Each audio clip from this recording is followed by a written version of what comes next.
Okay, hey everybody, welcome to another episode of Honors from Off the Cuff. Today we have a very interesting preview for you guys from the brand Direnzo. You guys might remember I've reviewed their previous timepieces on my channel and was quite impressed with just their really bold kind of cutting edge designs. They do this really awesome blend of kind of vintage, retro, modern, and it just all blends together to be something that's actually quite eye-catching and just look, just they end up reading as well thought out, well executed timepieces.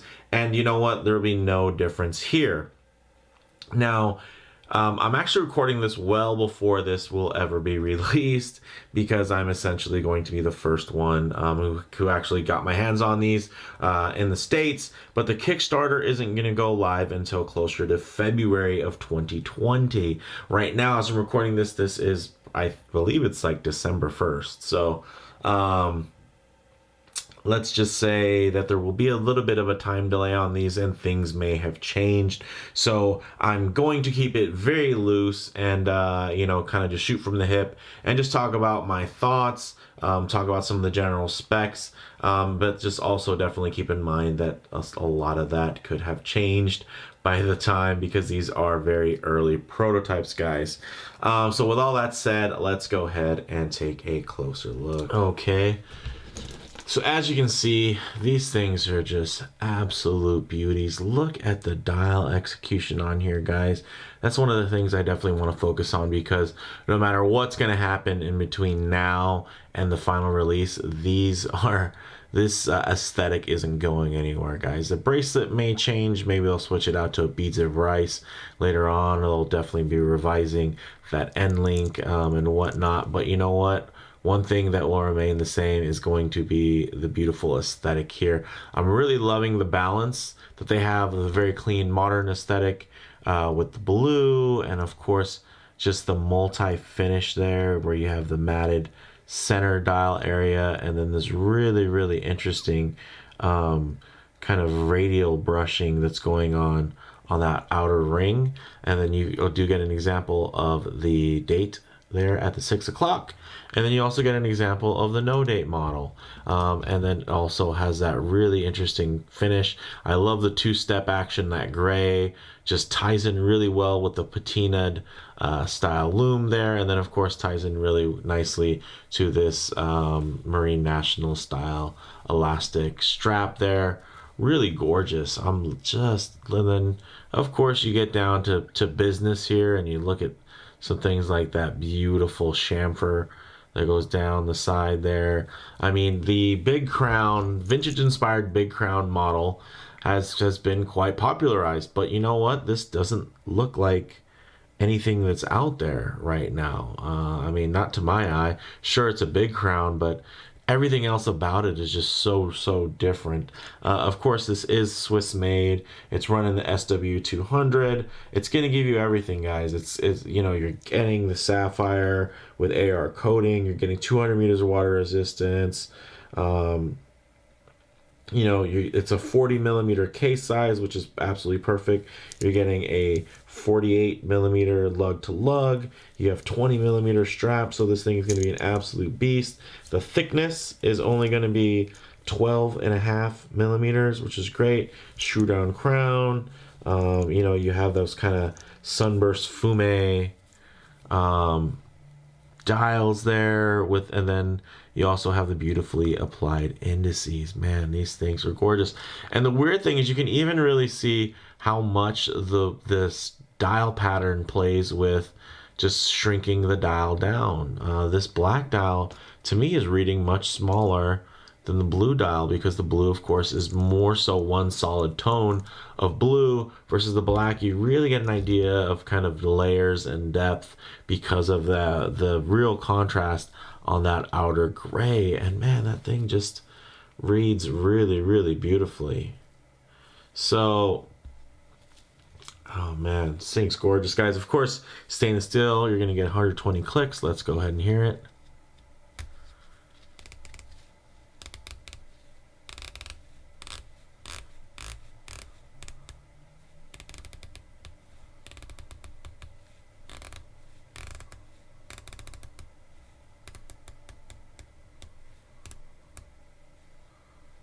Okay, lines up really nicely. Of course, you do have that sapphire bezel insert, and then everything is loomed.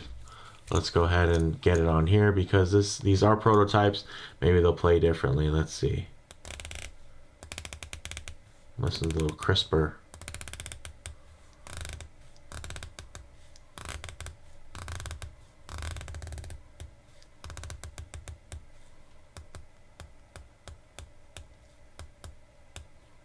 Really, really nice.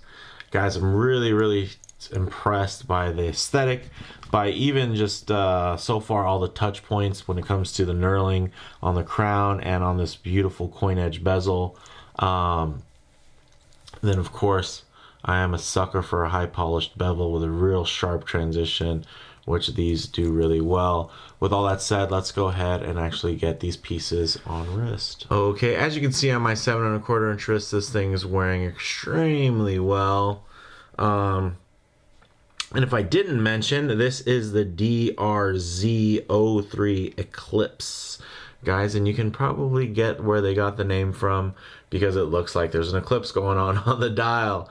It looks like, you know, let's say a lunar eclipse. You're gonna have the moon basically blocking out the sun, and then you're gonna have the beautiful sun rays just peeking out from behind that dark center. So really gorgeous, man.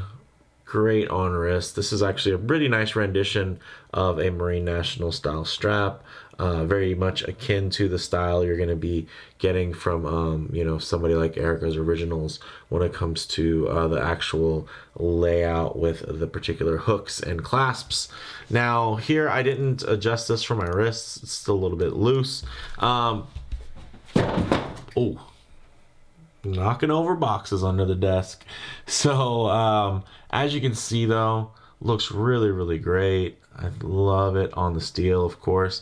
I think this would look great, of course, on a type of gray NATO or something like that, or a nylon strap, or maybe a tactical Cordura or something like that. I think it would look really nice, especially with the more modern aesthetic, with the cleaner, you know, the bright white, more sterile Loom application there. Really great. I love that it's just super clean. I mean, you look at that bezel insert, guys.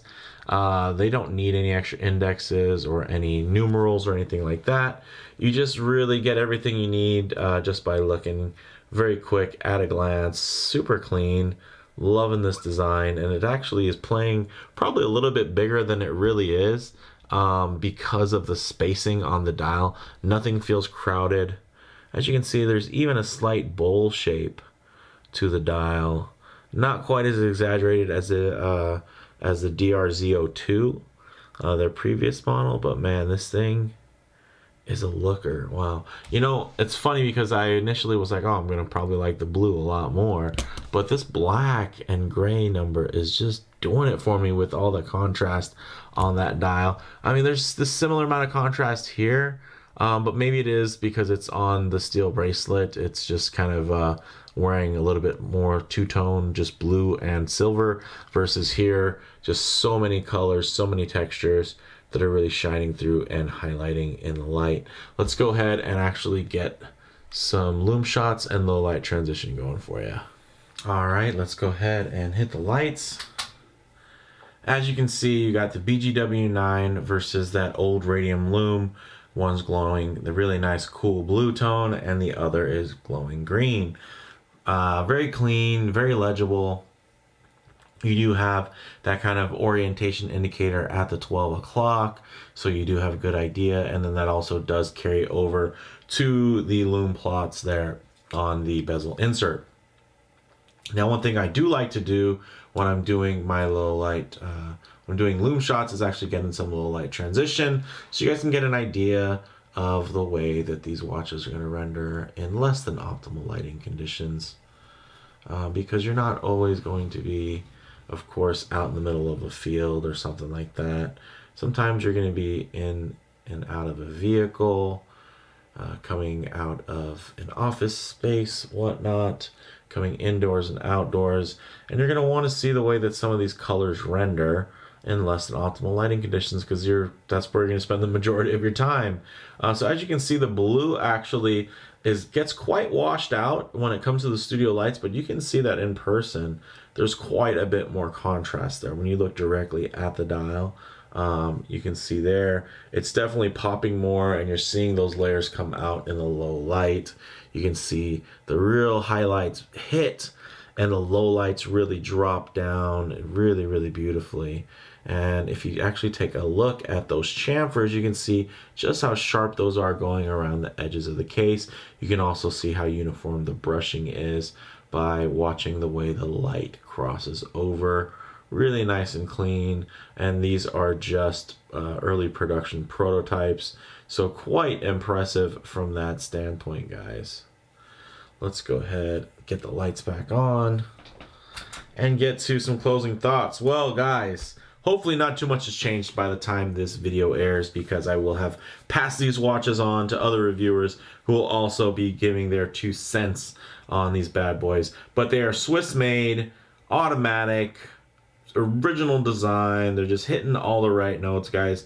These they just kind of have this nice, I guess, aesthetic about them that really just shines. It's just very eye-catching.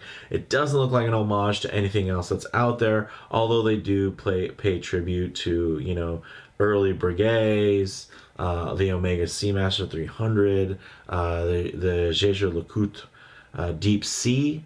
So there are some really cool DNA deep within the design, but it doesn't shine through in anything that looks like an homage. If anything, it pays an homage to that 60s minimalist aesthetic that very early divers kind of all harken back to in one way or another. But the spacing of the dial, the use of kind of some modern techniques in the dial, the whole Eclipse theme is just absolutely gorgeous, and I think it just ties in really great, especially if you're underwater and you're looking up at the sun.